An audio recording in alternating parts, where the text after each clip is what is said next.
Salam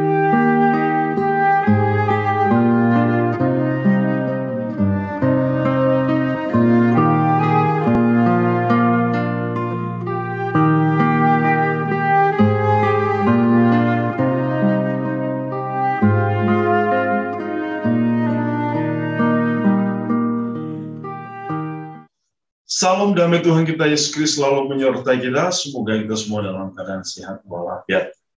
Hari ini kita berjumpa kembali dalam renungan harian santapan jiwaku di masa Oktav Paskah.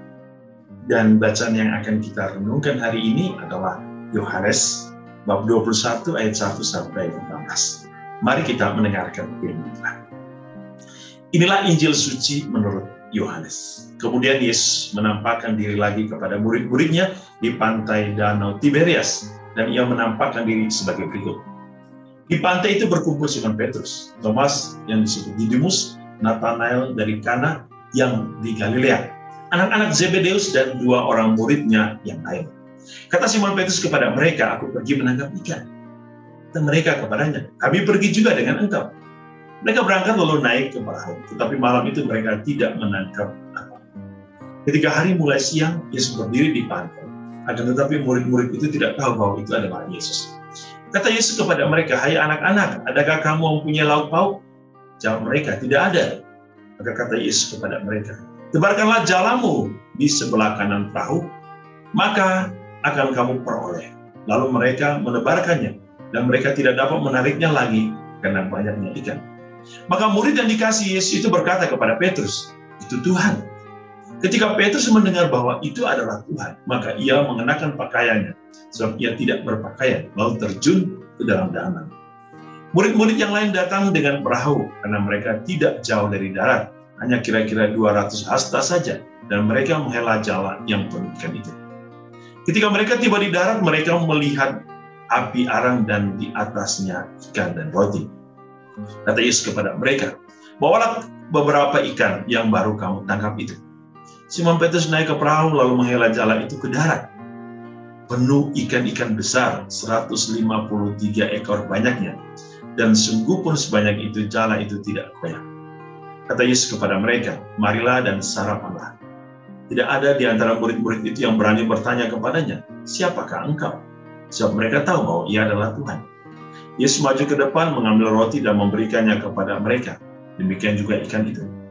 Itulah ketiga kalinya Yesus menampakkan diri kepada murid-muridnya sesudah ia bangkit dari antara orang mati. Demikianlah sabda Tuhan. Terpujilah Kristus. Saudara-saudari yang dikasihi Tuhan, kita mendengar kesekian kalinya Yesus menampakkan diri kepada para muridnya setelah kebangkitan. Dan hari ini penampakan di Danau Tiberias. Dan penampakan apa yang terjadi dalam proses bahwa ternyata para murid yang tadi sebelumnya sudah dipanggil menjadi penjala manusia, mereka kembali kepada kehidupan lama mereka menjadi penjala ikan. Ya, tentu ini muncul dari kesedihan, kekecewaan mereka. Mereka putus asa oleh kenapa? Tuhan yang mereka kagumi sudah disalibkan. Mereka dipisahkan. Mereka tidak lagi bersama-sama. Sehingga mereka kembali kehidupan lama mereka. Dan apa yang terjadi? Mereka tidak menangkap apa-apa. Namun ketika Yesus datang dan membiarkan mereka, menyuruh mereka menebarkan jala di sebelah kanan, dan mereka mendapat ikan yang banyak. Ini adalah gambaran dari penjala manusia. Dikatakan bahwa walaupun ikan itu banyak dan besar-besar, tetapi jala itu tidak kuat. Inilah gambaran kerajaan surga. Setiap kita dipanggil untuk menjadi penjala manusia. Seberapa banyak pun yang kita dapat, jala itu tidak rusak. So, itu adalah kasih karunia Allah. Bahwa tidak ada sesuatu pun yang bisa menghancurkan kekuatan kerajaan Allah. Sangat menakjubkan. Jala menunjukkan betapa besar rahmat Allah dalam hidup manusia. Betapa besar kesaksian Allah dalam hidup manusia. Dia tidak akan pernah hancur. Maka kita dibangun untuk menjadi saksi itu. Dan saudara-saudari, apa yang kita bisa lihat hari ini? Yesus juga berbicara tentang roti dan ikan. Ini adalah gambaran ekaristi. Kita semua dipanggil. Ketika kita dipanggil untuk menjadi saksi, menjadi penjala manusia, ya kita juga harus siap untuk mewartakan tentang perjamuan cita Tuhan. Ekaristi Tuhan itu adalah identitas Allah. Saudara-saudari yang dikasihi Tuhan, kebangkitan harus membuat kita untuk berani berjalan maju sesuai dengan apa yang sudah ditentukan Allah. Kita tidak boleh harus berjalan mundur seperti para murid. Kekecewaan, kekesalan, keputusasaan akan penyaliban Yesus seharusnya tidak membuat para murid sedih. Tetapi harus menjadi sukacita, karena Yesus sesungguhnya tidak mati, tetapi Ia sudah mengalahkan kematian itu semua. Dan kita tahu setelah itu, dalam Kisah Para Rasul digambarkan bagaimana iman para rasul begitu kokoh dan kuatnya mewartakan tentang pewartaan. Banyak orang yang disembuhkan, banyak mujizat yang mereka alami, dan banyak orang yang bertobat. Ini adalah kebangkitan para murid dari kekecewaan kepada satu kekuatan yang membuat mereka mampu untuk menyatakan kebenaran Allah. Mereka melanjutkan misi Allah, menyembuhkan orang-orang sakit, mewartakan tahun rahmat Tuhan, mewartakan tentang pertobatan, dan mengampuni dosa umat manusia.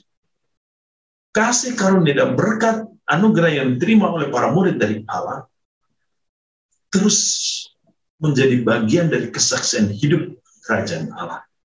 Dan zaman ini saat gereja merupakan gambaran kerajaan Allah yang hadir di dunia, yang dimana Ia memanggil semua orang untuk bersatu di dalam gerejanya yang kudus. Gereja yang membawa manusia kepada persekutuan dengan Allah. Gereja yang membawa manusia kepada satu di dalam ekaristi. Dari segala bangsa, dari segala suku, kita semua bersatu dalam satu altar yang sama, menikmati perjamuan yang sama, itu perjamuan tubuh dan darah Tuhan. Maka saudara-saudari, semoga Paskah membuat kita untuk terus bersukacita dalam mewartakan tentang kebangkitan Tuhan, membangkitkan kita untuk semakin mencintai Kristus dan menguatkan kita untuk menjadi pewarta sabda Tuhan. Tuhan Yesus memberkati kita dengan kasih dan berkat yang berlimpah. Dalam nama Bapa dan Putra dan Roh Kudus. Salam damai Paskah.